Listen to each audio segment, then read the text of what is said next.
চুল্লি থেকে নির্গত ধোঁয়ায় পরিবেশ ও জীববৈচিত্র্য মারাত্মকভাবে ক্ষতির মুখে পড়ছে। একই সঙ্গে চরম স্বাস্থ্য ঝুঁকিতে রয়েছে এলাকাবাসী। শ্বাসকষ্টে ভুগছে শিশুরা। চিকিৎসকরা বলছেন, কয়লা তৈরির জন্য গাছ পোড়ানোর এই পদ্ধতি বন্ধ না হলে এলাকার মানুষের মাঝে শ্বাসকষ্ট স্থায়ীভাবে দেখা দেবে।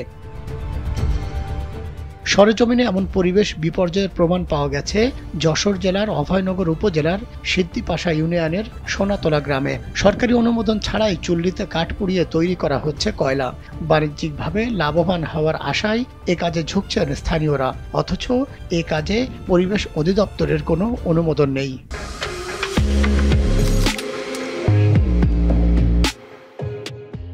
আমরা কিছুদিন আগে উদ্যোগ নিয়েছিলাম যাওয়ার, ছেলেকে দায়িত্ব দেওয়া ছিল, দেখি দ্রুত আবার পাঠানোর ব্যবস্থা নিচ্ছি আমরা।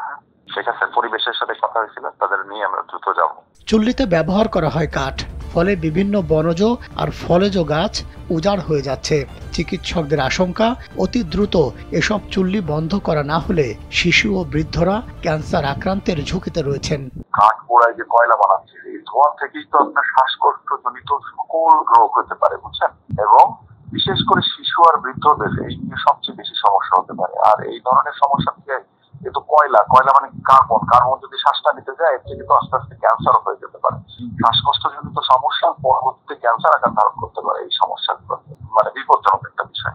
যশোরের অভয়নগর প্রতিনিধি শাহিন হোসেন সরেজমিন ঘুরে জানান, উপজেলার সিদ্দিপাশা ইউনিয়নের সোনাতলা গ্রামে নদীর পাড় ঘেঁষে স্থানীয় প্রভাবশালীদের ছত্রছায়ায় গড়ে উঠেছে শতাধিক কয়লা তৈরির বিশেষ চুলা।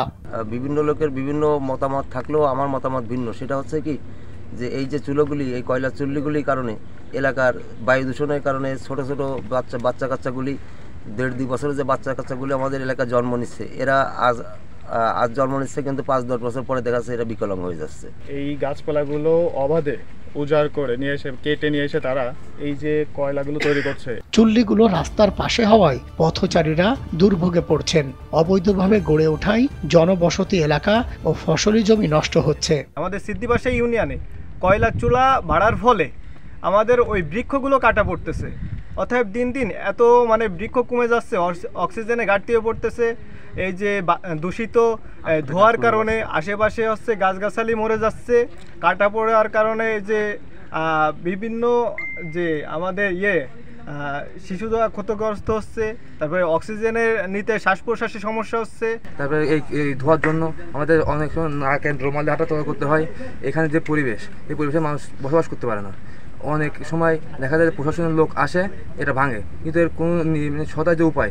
খোঁজ নিয়ে জানা যায়, সিদ্দিপাশা গ্রামের কামরুল ইসলাম, আলাউদ্দিন আলী, হাবিব, তসলিম, হারুন মোল্লা, জিয়া মোল্লা, নুরুল ইসলাম সহ প্রভাবশালীরা এই পরিবেশ বিপর্যয়ের সাথে জড়িত। এটা আমি এই জায়গায় যখন পরিচালক হিসেবে যোগদান করি, তারপর থেকে এইবার দিয়ে 3 টাইমস ওই জায়গায় আমরা যে ভেঙে দিয়ে আসছি করে। অভয়নগরের ইউনো ছিল মেজবা, তাকে বলে আমার দশক থেকে নিয়ে এই জায়গাতে লোকনাম করছি, ওই জায়গায় জনগণ নিয়ে বসে তাদেরকে একটা করে দিয়ে আসছি, পরে ভেঙে দিয়ে আসলি পরে আবার করে। এবার আপনি বললেন আবার আমরা এখন তো একটু পরিস্থিতি পুলিশ সমস্যা হচ্ছে, যে থানাটা একটু স্টেবল হোক, হ্যাঁ, দেন আমরা একটা বড় রকমের একটা অ্যাকশন নিব ভাই। এর ফলে আশেপাশের জমিতে ফসল হচ্ছে না বলে জানান এলাকার কৃষকরা। মাহমুদ সোহেল, কালবেলা।